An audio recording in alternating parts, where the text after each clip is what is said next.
ఎక్కడ అణచివేత ఉంటుందో అక్కడ తిరుగుబాటు ఉంటుంది. ఇది చరిత్రలో కావచ్చు, వర్తమానంలో కావచ్చు, భవిష్యత్తులో జరుగుతూనే ఉంటుంది. సో ఎవరైనా అణచివేయాలనుకుంటే మరి గోడ కొట్టిన బంతిలాగా రివర్స్గా వచ్చినట్టు తిరుగుబాటు కూడా వస్తున్న నేపథ్యంలో 79 సంవత్సరాలుగా బీసీలకు అన్యాయం జరుగుతోంది. సో ఈ బీసీలకు న్యాయం జరగాలంటే ఖచ్చితంగా మరి 42% మినిమం రిజర్వేషన్స్ కల్పించాలనే ఒక సంకల్పంతో మాత్రం కాంగ్రెస్ ప్రభుత్వం అడుగులు వేస్తున్నప్పటికీ కూడా ఆ అడుగులకు సంబంధించిన అంశంలో ఎలాంటి క్లారిటీ రావట్లేదు. ఇక దీంతో బీసీలంతా కూడా మాకు ఇప్పుడు 42% రిజర్వేషన్లు తప్పకుండా వస్తాయని ఇన్నాళ్ళు ఆశపడ్డారు. అయితే ఆ ఆశ కాస్త అడియాసలే పరిస్థితి ఉందా? ఓవరాల్గా 42% బీసీలకు రిజర్వేషన్లు అమలయ్యే అంశంలో మరిక తెలంగాణ రాష్ట్ర వ్యాప్తంగా సుమారు 4 కోట్లలో మరి 60% బీసీ జనాభా ఉన్న నేపథ్యంలో మరి 2 కోట్ల పైగా బీసీలకు మరి 79 సంవత్సరాలుగా అన్యాయం జరుగుతుంటే ఇన్నాళ్ళు మరి ఓట్లు మావి సీట్లు మీకని సహించారు. కానీ ఇక ముందు మాత్రం ఓట్లు మావి సీట్లు మాకే కావాలనే ఒక చైతన్యం పెరిగింది. ఇదే క్రమంలో కాంగ్రెస్ ఎన్నికల మేనిఫెస్టోలో కామారెడ్డిలో కాంగ్రెస్ అగ్రనేత రాహుల్ గాంధీచే మరి ఏదైతే 42% బీసీలకు రిజర్వేషన్లు ఇస్తామని చెప్పిన అంశంలో మరిక కాంగ్రెస్ ప్రభుత్వం అధికారంలోకి వచ్చిన తర్వాత ఆ దిశగా అడుగులు వేస్తుంది. కులగణన కార్యక్రమం చేపట్టింది. అయితే కులగణన చేపట్టడంతోనే పని కాలేదు. సో మరిక ముందుంది ముసల పండుగ అన్నట్టు ఇక ఈ 42% బీసీలకు రిజర్వేషన్లు ఎలా అమలు జరుగుతాయనే దాని పట్ల మాత్రం ఒక సస్పెన్స్ అయితే కొనసాగుతోంది. తెలంగాణ ప్రభుత్వం అయితే ఇప్పటికే మరి అసెంబ్లీలో తీర్మానం చేసి రాష్ట్రపతికి పంపడం కావచ్చు, క్యాబినెట్లో తీర్మానం చేసి ఆర్డినెన్స్ రూపంలో గవర్నర్కు పంపడం కావచ్చు. సో ఇటు రాష్ట్రపతి కానీ అటు గవర్నర్ కానీ ఇద్దరు కూడా ఈ అంశంలో మరి 42%ల సంబంధించిన అనుమతి రాకపోవడంతో మరొకసారి తెలంగాణలో కాంగ్రెస్ ప్రభుత్వం 9 విడుదల చేసింది. ఇదే క్రమంలో 42% రిజర్వేషన్లతోనే తెలంగాణ స్థానిక సంస్థల ఎన్నికలకు పోతామని కూడా చెప్పినప్పటికీ కూడా దానికి ఒక మరి క్లారిటీ రాలేదు. ఇదే అంశంలో ఇక 9 విషయంలో మొత్తానికి మరి దాన్ని హైకోర్టు స్టే ఇవ్వడం కావచ్చు. సో మరొకసారి 42% బీసీల రిజర్వేషన్ల విషయంలో ముఖ్యంగా స్థానిక సంస్థల ఎన్నికల్లో కూడా రిజర్వేషన్లు వర్తిస్తాయా లేదా అనే సస్పెన్స్ కొనసాగుతోంది. సో దీంతో మరొకసారి బీసీలంతా కూడా బగ్గుమంటున్నారు. సో ఇన్నాళ్ళు కూడా మరి రాజకీయ పార్టీలు కేవలం ఓట్ల కోసం మాత్రమే మాతో రాజకీయాలు చేస్తున్నాయి. అదే క్రమంలో మా ఓట్లు దండుకుంటున్నారు కానీ మాకు న్యాయం చేసే పరిస్థితి లేదు.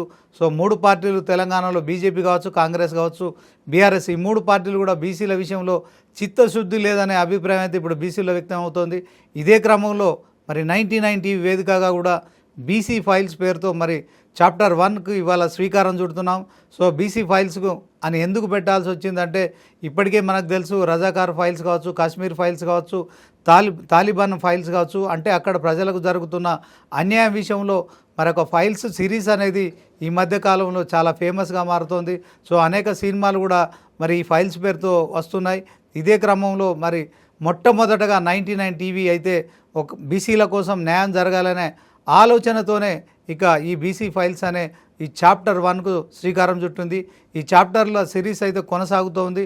సో దీంట్లో ముఖ్యంగా మరి బీసీల కోసం మరి మాజీ ఐఏఎస్ చిరంజీవులు గారు ఉన్నారు.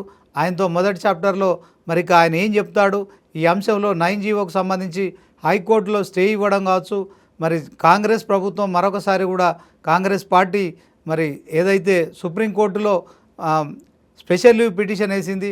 సో బీసీలకు 42% విషయంలో క్లారిటీ వస్తుందా? సో దీనిపై ఆయన అభిప్రాయం కూడా తెలుసుకుందాం. సార్ నమస్తే. నమస్కారం. బీసీ ఫైల్స్ అనే ఒక కొత్త చాప్టర్ని తీసుకున్నాం సార్. దీంట్లో ఏంటంటే కేవలం బీసీలకు న్యాయం జరగాలి. ఎక్కడైనా కూడా సమాజంలో ఎక్కువ అణిచివేత గురవుతున్న వర్గాలు ఏవైనా ఉంటాయంటే ఇప్పుడు బీసీలు. సో బీసీల ఓట్లు లేనిది ఓసీలకు కావచ్చు ఇంకెవరికి కూడా సమాజంలో మరి మనుగడ ఉండదు. అయినప్పటికీ కూడా బీసీలు చాలా ఓపికతో 79 సంవత్సరాలు ఎదురు చూసినప్పటికీ సో వారికి ఇచ్చే రిజర్వేషన్ల విషయంలో రాజకీయ పార్టీలు రాజకీయాలు చేస్తున్నాయి. ఇదే అంశంలో తాజాగా ఇప్పుడు తెలంగాణ ప్రభుత్వం తీసుకొచ్చిన 9 కావచ్చు, దానిపై హైకోర్టు స్టే ఇవ్వడం కావచ్చు, ఏం చెప్తారు సార్? ఇప్పుడు తెలంగాణలో ఎక్కడ వెళ్ళినా జరుగుతున్నటువంటి చర్చ ఏంటంటే 42% రిజర్వేషన్ బీసీలకు నిజంగా అందుతాయా లేవా అనేటువంటి విషయం హాట్ డిస్కషన్ జరుగుతుంది.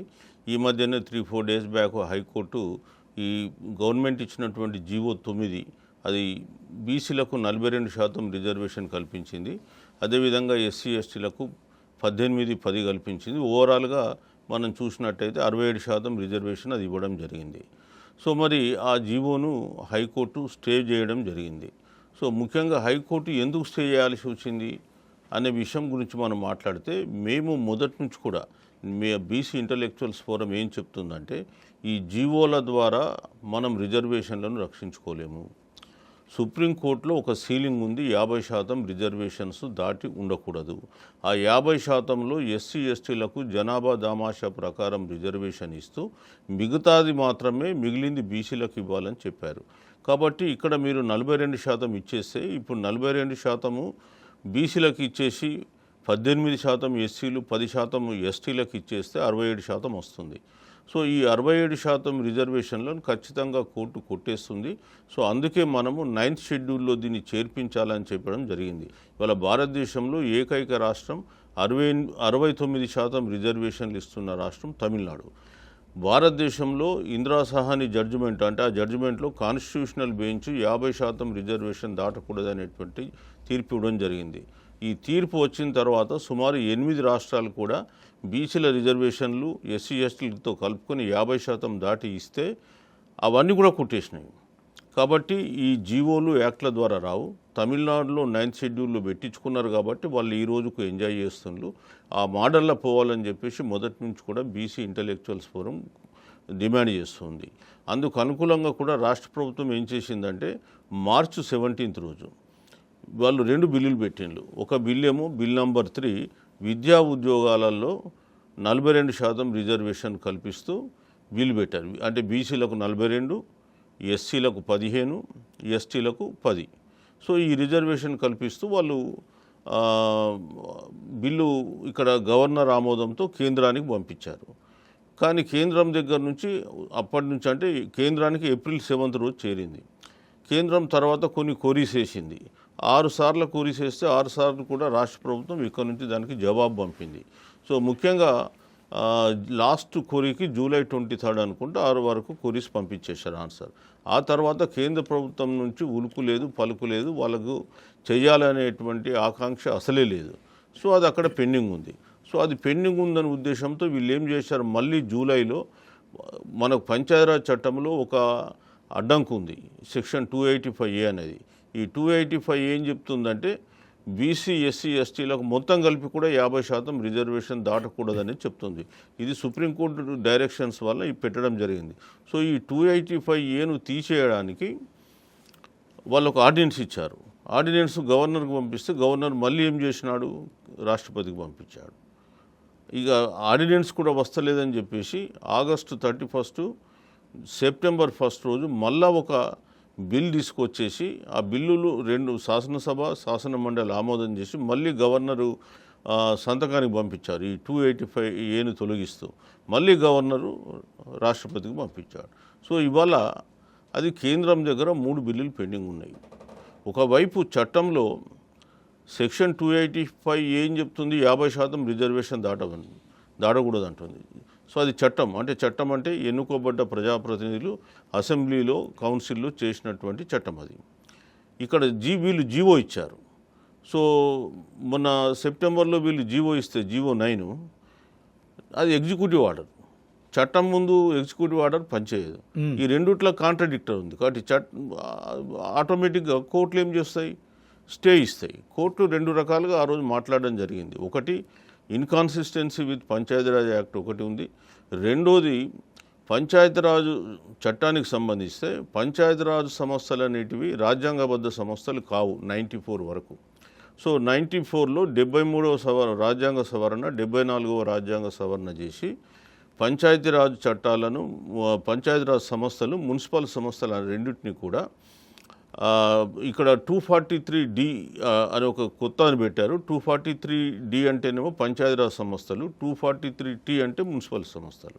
ఈ 2 ప్రొవిజన్స్ను రాజ్యాంగంలో చేర్చినారు 73rd, 74th.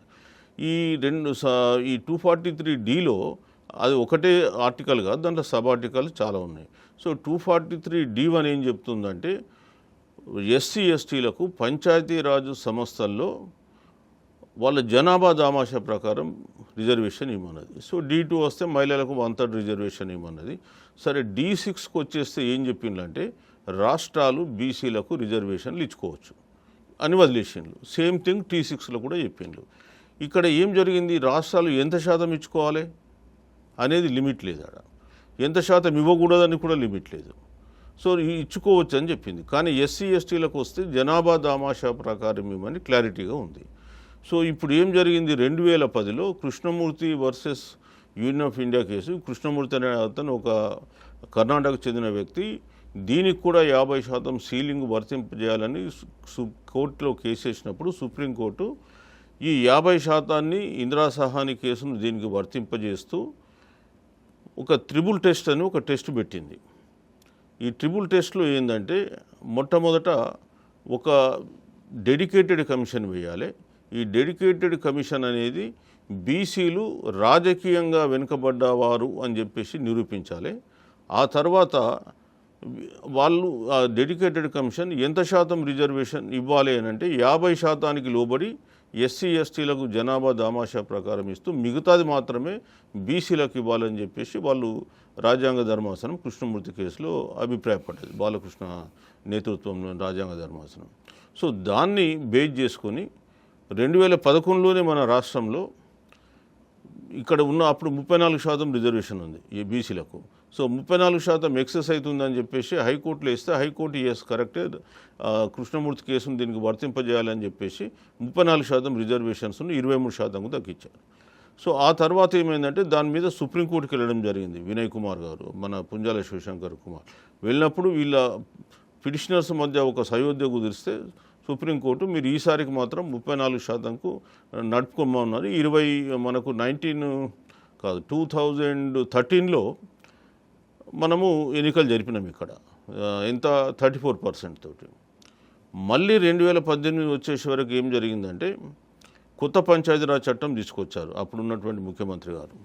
సో తెలంగాణ రాష్ట్రంలో 2018లో చేసినప్పుడు ఆయన కూడా 34% రిజర్వేషన్ పెట్టి దాన్ని అమలుపరచడానికి ఒక 396 జీవో ఇచ్చాడు.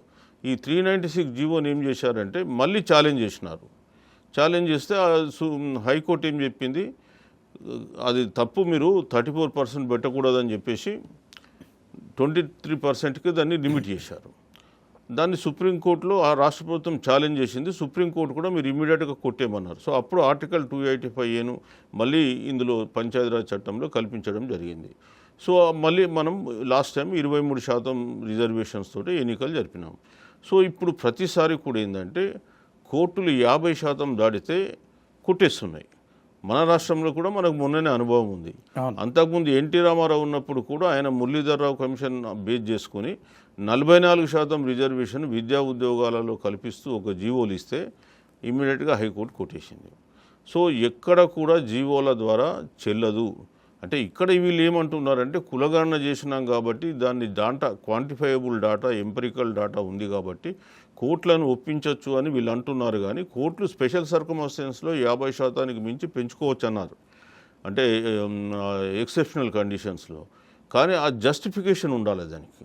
సో ఇదంతా కూడా వీళ్ళు తయారు చేయాలి. కానీ ఇప్పుడు కోర్టులు ఆటోమేటిక్గా ఏమన్నాయి, మీ చట్టమే మీకు అడ్డంకి ఉంది కాబట్టి ఇవ్వడానికి వీలేదని ఇక్కడ అభిప్రాయపడ్డారు. సో కులగణన జరిపి చట్టం చేసి బీహార్లో బీసీలకు రిజర్వేషన్స్ 68%కు తీసుకొస్తే అక్కడ హైకోర్టు కొట్టేసింది, పాట్నా హైకోర్టు. అదేవిధంగా సుప్రీంకోర్టుకి వెళ్తే కూడా వాళ్ళకి రిలీఫ్ రాలే. సో ఇవాళ బీసీలకు ఉన్నటువంటి ఏకైక మార్గం ఏంటంటే రాజ్యాంగంలో ఉన్నటువంటి 9th షెడ్యూల్ని ఉపయోగించుకోవాలి. ఇవాళ తమిళనాడు మాత్రం అది ఎంజాయ్ చేస్తుంది 94 నుంచి ఇప్పటిదాకా. కాబట్టి 9th షెడ్యూల్ మార్గంలో మనం వెళ్ళి దాన్ని రక్షించుకోవాలని చెప్పేసి మనం మొదటి నుంచి చెప్తున్నాం. సో మేము కూడా ఏంటంటే ఈ 9th షెడ్యూల్ ద్వారా పోవాలనే ఉద్దేశంతో 42% బీసీ రిజర్వేషన్ సాధనా సమితి అని నిన్న ఏర్పాటు చేసినాం. మా ముఖ్యమైన ఆందోళన కూడా ఏంటంటే ఉద్యమం కూడా ఏంటంటే 9th షెడ్యూల్ ఉద్యమం. అది వాస్తవానికి ఈ 9వ షెడ్యూల్ అనేది ఏంటి ఏం కథ అనేది కూడా మళ్ళీ మనం ఇప్పుడు డిస్కషన్లో చెప్పుకుందాం. బట్ 42% రిజర్వేషన్ బీసీల కలలు నిజం కావాలంటే 9వ షెడ్యూల్ మాత్రమే మార్గం. చిరంజీవి గారు, వాస్తవానికి రిజర్వేషన్ల విషయంలో 50% అనే సీలింగ్ సుప్రీంకోర్టు ఎందుకు విధించింది? దాని ఉద్దేశం ఏంటి? ఈ 50% సీలింగ్ అనేది యాక్చువల్గా MB Balaji versus state of Mysore అని 1961లోనే ఇది సుప్రీంకోర్టు ధర్మాసనం విధించడం జరిగింది. అప్పట్లో కర్ణాటక స్టేట్ను మైసూర్ స్టేట్ అనేవాళ్ళు.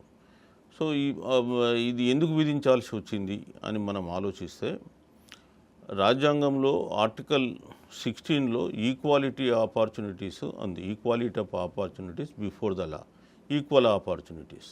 ఎట్ ద టైం 16(4) వచ్చేస్తే ఎడ్యుకేట్ రిప్రజెంటేషన్ లేదు అనే ఉద్దేశంతో బీసీలకు రిజర్వేషన్ కల్పించవచ్చు అని ఉంది. సో ఈ రెండింటిని సమతుల్యం చేస్తూ హైకోర్టు 50% రిజర్వేషన్ దాటకూడదు అని చెప్పడం జరిగింది. అదేవిధంగా రాజ్యాంగ సభలో అంబేద్కర్ గారు కూడా మాట్లాడుతూ రిజర్వేషన్స్ కొంత రీజనబుల్ లిమిట్లో ఉండాలి, ఎఫిషియన్సీ ఇన్ ద అడ్మినిస్ట్రేషన్ కూడా కాపాడుకోవాలని ఒక మాట చెప్పింది ఆయన.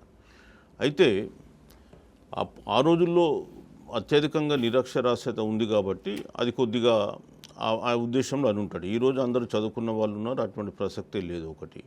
రెండోది ఏంటంటే ఈడబ్ల్యూఎస్ రిజర్వేషన్స్ను 50% దాటి 60% చేసినప్పుడు ఇంకా దానికి మీనింగ్లెస్ ఏదైతే 50% సీలింగ్ అనేది. సో మొదలు ఎంబీ బాలాజీ కేసులో ఇచ్చినటువంటి జడ్జిమెంట్నే తిరిగి 92లో మండల్ కమిషన్ రిపోర్ట్ను స్క్రూటినీ చేసిన సుప్రీంకోర్టు 9 మంది జడ్జిల రాజ్యాంగ ధర్మాసనం 50% సీలింగ్కు వాళ్ళు విధించడం జరిగింది.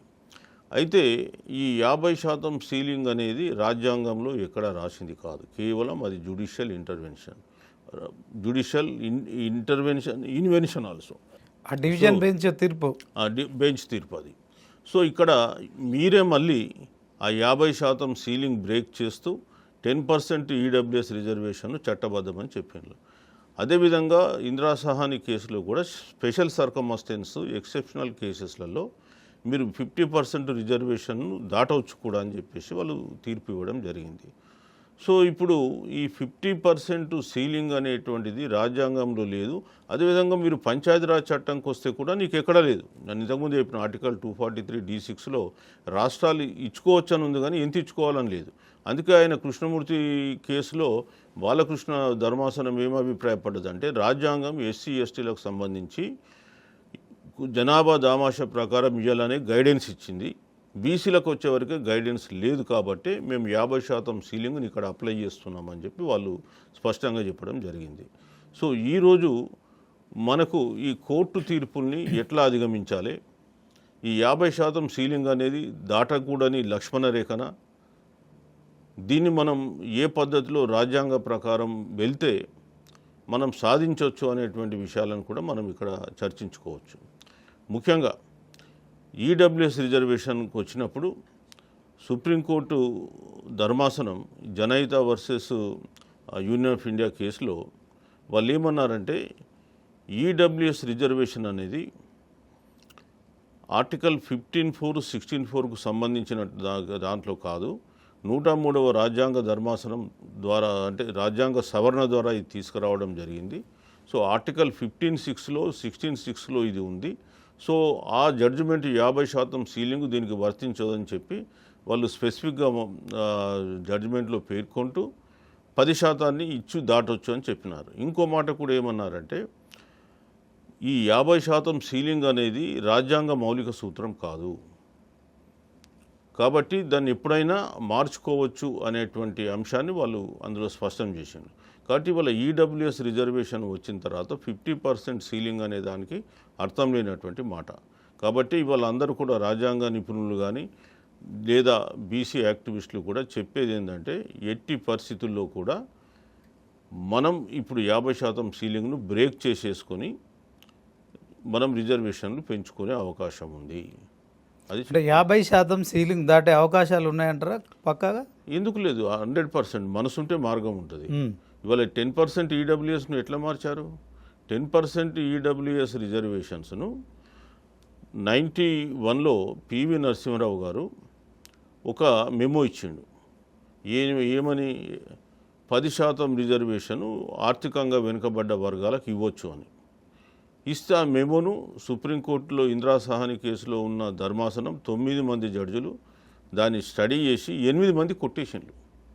ఆర్థికపరమైన రిజర్వేషన్లు రాజ్యాంగంలో లేవు, ఇది రాజ్యాంగ మౌలిక సూత్రాలకు వ్యతిరేకం అని చెప్పి కొట్టేస్తే ఇదే బీజేపీ ప్రభుత్వం 2019లో వారం రోజులలో దేశవ్యాప్తంగా అమలు చేసింది. 2019 జనవరి 7th రోజు క్యాబినెట్ ఆమోదం చేసింది. 10% అప్ టు 10% అనే పదం రాసి 103వ రాజ్యాంగ సవరణ చేశారు. 8వ రోజు జనవరి 8th రోజు లోక్సభ, జనవరి 9th రోజు రాజ్యసభ, జనవరి 12 రోజు రాష్ట్రపతి ఆమోదము, జనవరి 14 రోజు గజెట్ భారతదేశ వ్యాప్తంగా అమలు. ఇంత స్పీడ్గా వాళ్ళు ఇవ్వాలనుకుంటే ఇస్తారు తన వర్గాలకు. ఇవాళ మేము 6 నెలల నుంచి మా బీసీలకు సంబంధించిన బిల్లు మీ దగ్గరకు వచ్చింది చూడండి అంటే కనీసం కన్నెత్తి కూడా దాన్ని చూస్తలేదు. అది పరిస్థితి. చిరంజీవి గారు, ఈ 9th షెడ్యూల్ ముఖ్య ఉద్దేశం ఏంటి చెప్పండి, దాన్ని సాధించుకోవడానికి మన దగ్గర ఏదైనా? 9th షెడ్యూల్ అనేది భారత రాజ్యాంగంలో ఎందుకు పొందుపరిచిందంటే కోర్టుల రివ్యూ నుంచి కొన్ని చట్టాలను రక్షించుకోవాలి. కొన్ని చట్టాలు చేసినప్పుడు ఏమవుతాయంటే అవి కొంత ఫండమెంటల్ రైట్స్ కానీ లేదా directive principles of state policy కానీ కొంత వ్యతిరేకంగా ఉండొచ్చు. ఉదాహరణకు సపోజ్ నేను భూసేకరణ చేస్తా, అదే వ్యక్తికి ఆస్తి హక్కు ఉంది. సో నేను భూసేకరణ చేస్తున్నా కాబట్టి ఆయన ఆస్తి కోల్పోతుంది కాబట్టి నాకు ఫండమెంటల్ రైట్స్కు క్లాష్ వస్తుంది. కాబట్టి అప్పుడు ఏం చేస్తారంటే అట్లాంటి చట్టాలు చేసినప్పుడు మనం ల్యాండ్ సీలింగ్ లా ఉంది, మీరు 54 ఎకరాల కంటే ఎక్కువ దాటకూడదని మనం చెప్తున్నాం. సో మరి ఇక్కడ నాకు 100 ఎకరాలు ఉంది, నా ప్రాపర్టీ నువ్వు ఎట్లా తీసుకుంటావు, ప్రైవేట్ ప్రాపర్టీ అని స్టేట్ను క్వశ్చన్ చేస్తాడు. సో అప్పుడు రక్షించుకోవడం కొరకు ఈ చట్టాలను జ్యుడిషియల్ రివ్యూ నుంచి తప్పించడానికి ఈ 9th షెడ్యూల్ని పెట్టడం జరిగింది. సో బేసికల్గా ఏంటంటే జ్యుడిషియల్ స్క్రూటినీ. సో ఇక్కడ జ్యుడిషియల్ స్క్రూటినీ నుంచి రక్షిస్తాం.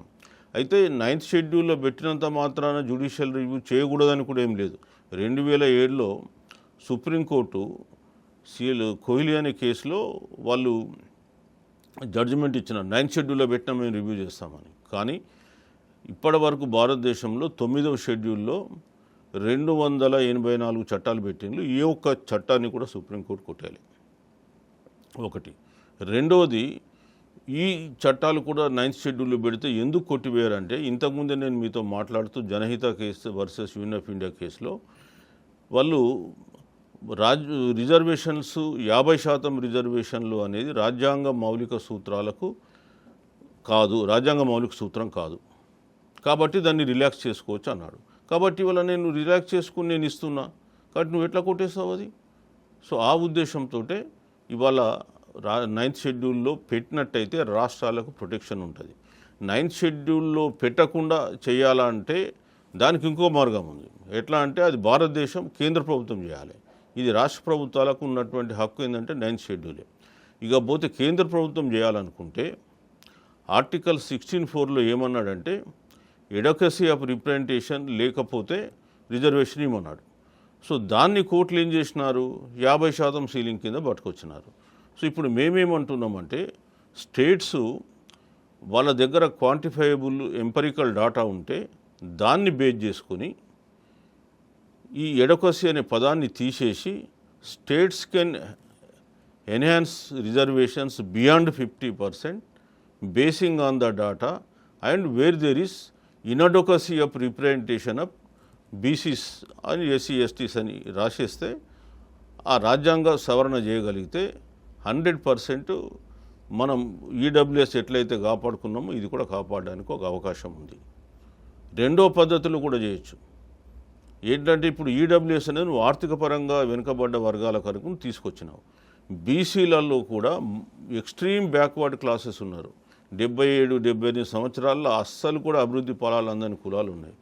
సో వాళ్ళను కూడా ఒక వర్గంగా చేస్తూ ఈడబ్ల్యూఎస్ వర్గం అంటే ఎక్స్ట్రీమ్ బ్యాక్వర్డ్ క్లాసెస్కి సంబంధించిన వాళ్లకు రాజ్యాంగ పరంగా వాళ్ళ జనాభా దామాషా ప్రకారం స్టేట్స్ రిజర్వేషన్లు కల్పించుకోవచ్చు అనేటువంటి ఒక అవకాశాన్ని కూడా మనం సేమ్ థింగ్ కూడా ఇవ్వచ్చు. ఆర్టికల్ మనం రాజ్యాంగాన్ని అమలుపరిచి ఎట్లయితే ఈడబ్ల్యూఎస్కు 15(6), 16(6) పెట్టారో ఇక్కడ 15(7), 16(7) పెట్టి ఇవ్వండి. మా ఈడబ్ల్యూఎస్ ఎక్స్ట్రీమ్లీ బ్యాక్వర్డ్ క్లాసెస్ లేదా మోస్ట్ బ్యాక్వర్డ్ క్లాసెస్ ఇచ్చే అవకాశం ఉంది, అది కూడా మనం ఎగ్జామ్ చేయాలి. సో అట్లనే లేదు అనుకుంటే నేను ఆర్టికల్ 15(4)(16)(4)ను కూడా 15(5)(16)(4)ను కూడా మార్చమంటున్నాం. సో 15(5)(16)(4)లో సో మార్చగలిగితే మనకు 100% ప్రొటెక్షన్ కూడా వస్తుంది. ఆ తర్వాత ఈ డిమాండ్ కూడా పోతుంది. ఇవాళ బీసీల డిమాండ్ అంతా ఏంది, మేమెంతో మాకంత, మా వాటా మాకు రావాలి. మేము ప్రతి దాంట్లో ఇవాళ అండర్ రిప్రజెంటేషన్ ఉన్నాం. ఈవెన్ కేంద్ర ప్రభుత్వము 93 నుంచి రిజర్వేషన్లు అమలుపరుస్తున్నప్పటికి కూడా ఈ రోజు కూడా కేంద్ర ప్రభుత్వ ఉద్యోగాలలో సి కేటగిరీ, డి కేటగిరీ ఉద్యోగాలలో 23% దాటలే. ఏ కేటగిరీ, బి కేటగిరీ ఉద్యోగాల్లో 14 నుంచి 16% ఉన్నారు. అట్లాంటప్పుడు ఇంకా మనము మీనింగ్లెస్గా మాట్లాడుతున్నాం. సో అసలు ఉన్న కోటాను కూడా వీళ్ళు కేంద్ర ప్రభుత్వం కానీ రాష్ట్ర ప్రభుత్వాలు కానీ అమలుపరుస్తలే.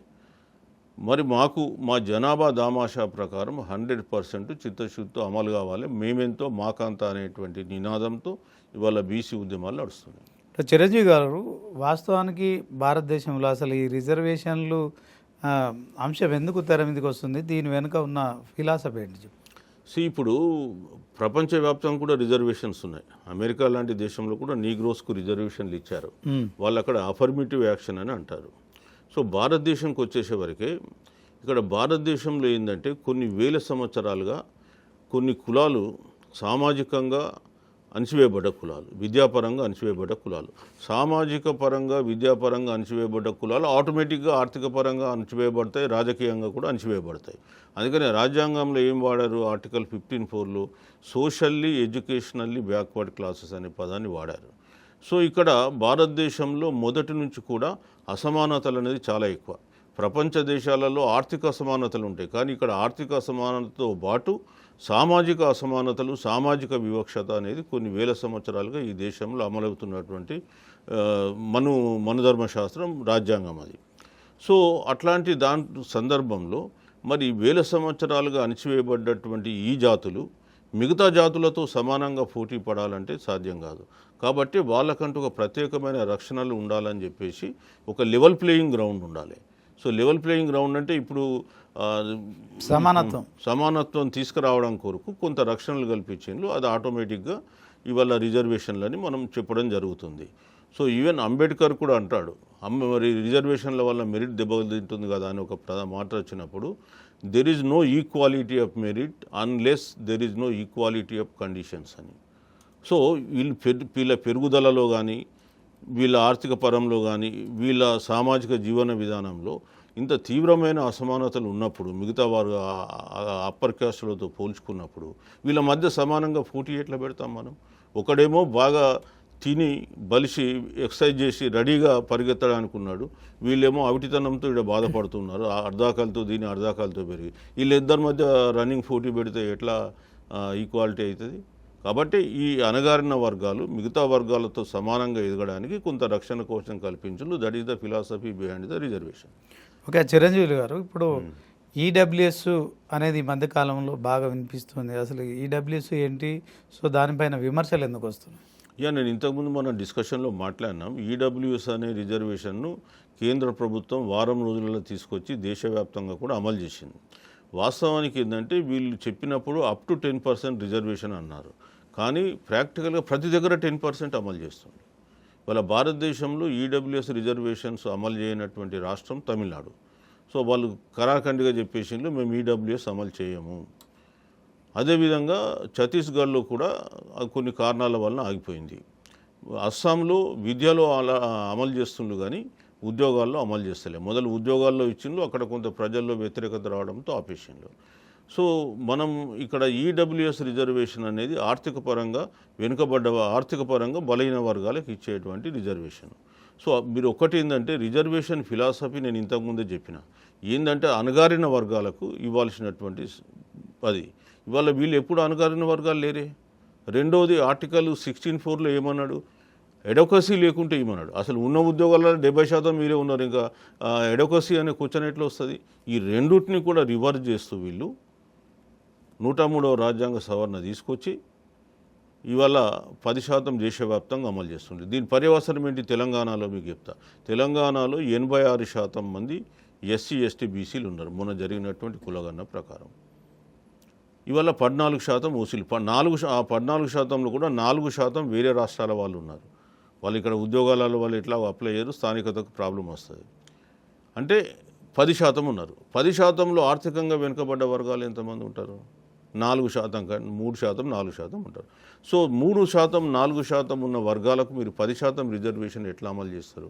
అందుకే ఇవాళ ఏ పరీక్షలు రాసినా కటాఫ్ మార్కు తీసుకుంటే, మెరిట్ తీసుకుంటే ఎస్టీల కంటే కూడా కింది కటాఫ్ మార్కుతో ఓసీలు సెలెక్ట్ అవుతుండ్రు. సో ఇది దేశంలో ఉన్న సామాజిక న్యాయం. సో మేము మొదటి నుంచి ఒకటే ప్రశ్నిస్తున్నాం. ఇవాళ ఎస్సీ ఎస్టీలకు జనాభా దామాషా ప్రకారం ఇస్తున్నారు, ఓసీలకు కూడా 10% ఈ రాష్ట్రంలో అనుకుంటే 10% ఇస్తున్నారు. సో మరి బీసీలకు ఎందుకు ఇవ్వరు ఈ రాష్ట్రంలో 60% అనుకుంటే? అది కదా మా ప్రశ్న.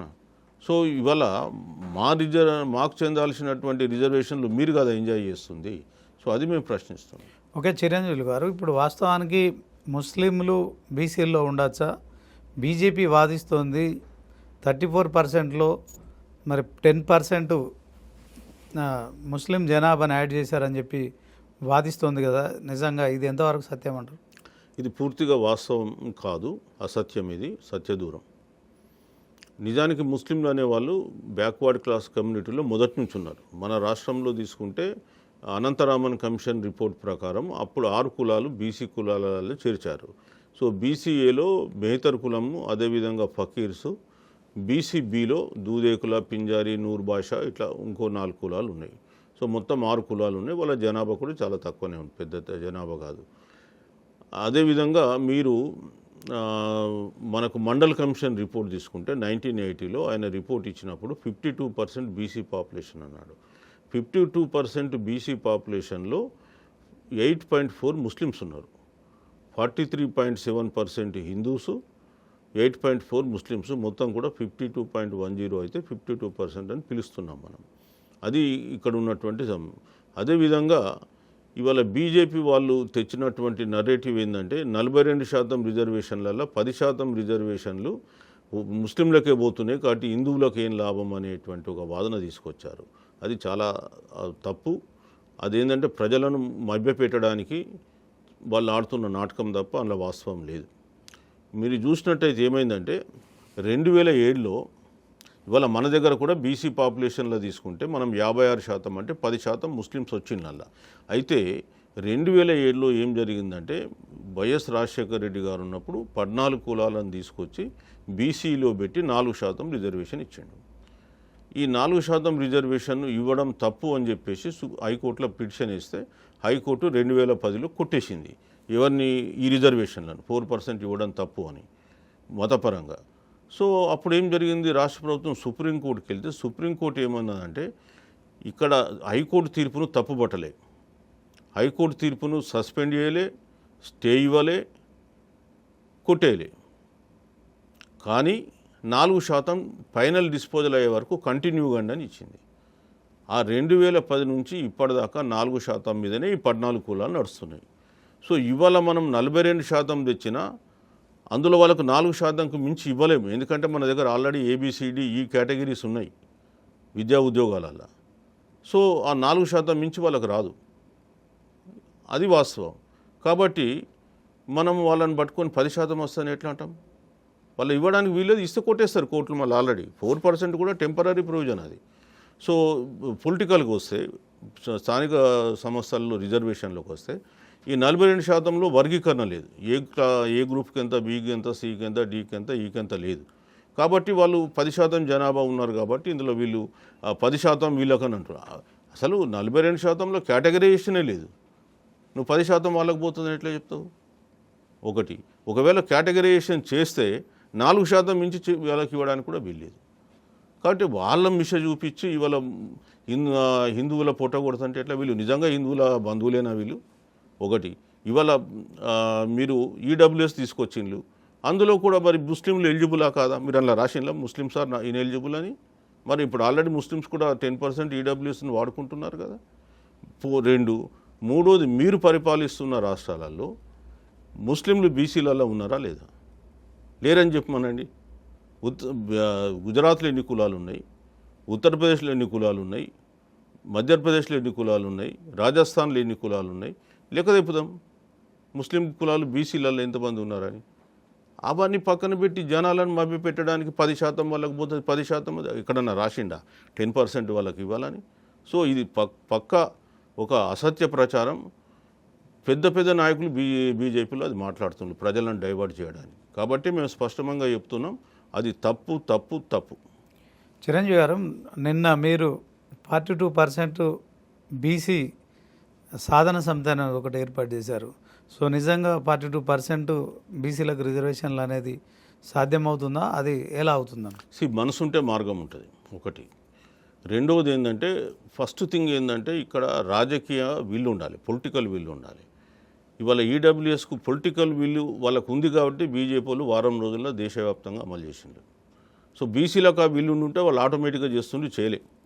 వాస్తవానికి ప్రధానమంత్రి బీసీ అయినా మోస్ట్ బ్యాక్వర్డ్ క్లాసెస్ అని చెప్పి ఒక క్లాస్ క్రియేట్ చేసి 10% రిజర్వేషన్ వాళ్ళకి ఇవ్వచ్చు, కానీ ఆయనకు ఆ మనసు లేదు. సో మనసు ఉంటే మార్గం ఉంటుంది ఒకటి. రెండవది ఏంటంటే, నేను ఇంతకుముందే కాన్స్టిట్యూషనల్గా ఎట్లా మార్చవచ్చు అనే విషయాలు చెప్పిన. సో ఇక్కడ మేము చేయబోయేది ఏంటంటే, ఈ 42% బీసీ రిజర్వేషన్ల సాధన సమితి ద్వారా ప్రజలను ఎడ్యుకేట్ చేసి ప్రజాభిప్రాయాన్ని బుల్టప్ చేసి ప్రభుత్వం మీద ప్రెషర్ పెడితే, ఒక అనివార్యత ప్రభుత్వం పైన సృష్టించగలిగితే 100% ప్రభుత్వాలు ఈల్డ్ అవుతాయి. ఇవాళ ప్రభుత్వాలు అంటే ఏంటి, మీదికంచి ఊడిపడతాయా? రేపు తెల్లారి ఎన్నికలకు పోతే మళ్ళీ ఆ ప్రజలే ఓటేసేది. కాబట్టి ప్రజాభిప్రాయానికి వాళ్ళు లొంగాల్సిందే. కాబట్టి మేము ప్రజాభిప్రాయానికి విలువనిస్తూ ప్రజల్ని ఎడ్యుకేట్ చేసి వాళ్ళ ద్వారా ఉద్యమాలు చేపిస్తే ఏ రాజకీయ పార్టీ అయినా చచ్చినట్టుగా ఒప్పుకోవాల్సి వస్తుంది. ఇవాళ తెలంగాణ ఎట్లా తీసుకొచ్చినారండి? ఇద్దరు ఎంపీలు అయినకు ఆ టైంలో ఇద్దరు ఎంపీలు లోక్సభలో వాళ్ళు తెలంగాణ రాష్ట్రం క్రియేట్ చేయగలిగింది. ఎట్లా తెలంగాణ ప్రజలు అందరూ కూడా సబ్బండ వర్గాలు ఇందులో పాల్గొనడంతో అది సాధ్యమైంది.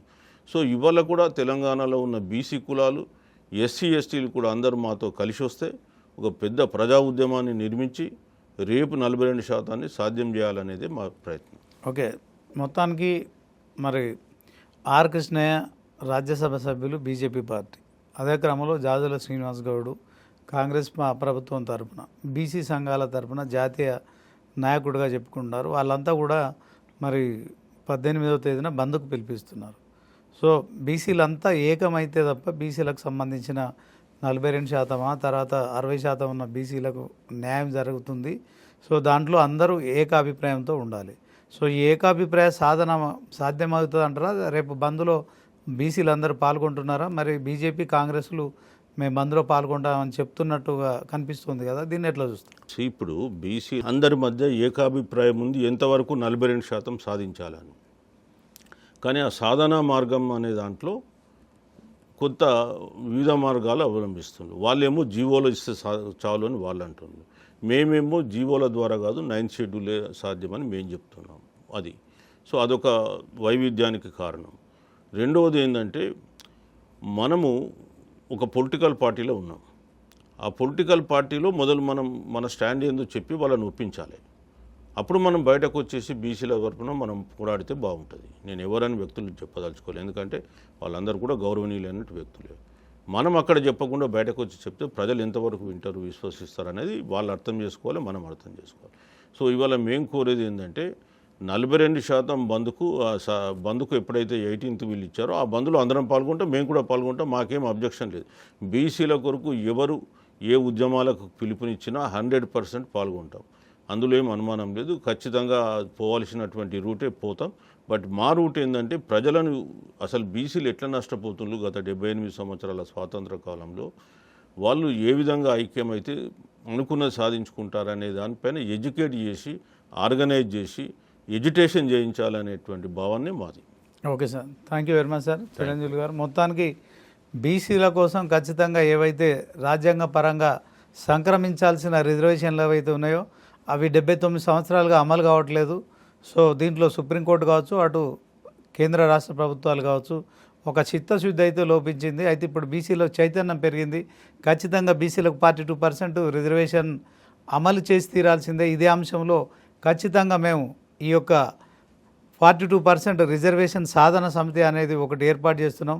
దీంట్లో ముఖ్యంగా ఇప్పటికే చైతన్యవంతులైన ప్రజలకు జిల్లాల వ్యాప్తంగా కూడా పర్యటనలు చేస్తూ వాళ్ళని ఎడ్యుకేట్ చేసే కార్యక్రమం చేస్తాం. సో మేము బీసీల కోసం కలిసి వచ్చే వారి కోసం మేము కలిసిపోతాం, అదే క్రమంలో మాతో వచ్చేవారిని కలుపుకుపోతాము. అయితే ఎట్టి పరిస్థితుల్లో ఈసారి మరి గతంలో తెలంగాణ ప్రత్యేక రాష్ట్ర ఉద్యమం ఎలాగైతే మొదలైందో మరి 4 కోట్ల ప్రజల కోసం జరిగిన కొట్లాటలో బీసీల పాత్ర కీలకం. అదే క్రమంలో మరి 2.5 కోట్ల ప్రజల బీసీల అభిప్రాయాలను కూడా మరి ఖచ్చితంగా పరిగణనలో తీసుకుంటున్నాం. అన్యాయం జరుగుతుంది కనుక న్యాయం జరిగే వరకు ఎట్టి పరిస్థితుల్లో కూడా విశ్రమించేది లేదు. దీనికోసం ఎంతవరకైనా పోరాడి తీరుతామనే అభిప్రాయాన్ని అయితే వ్యక్తం చేస్తున్నారు.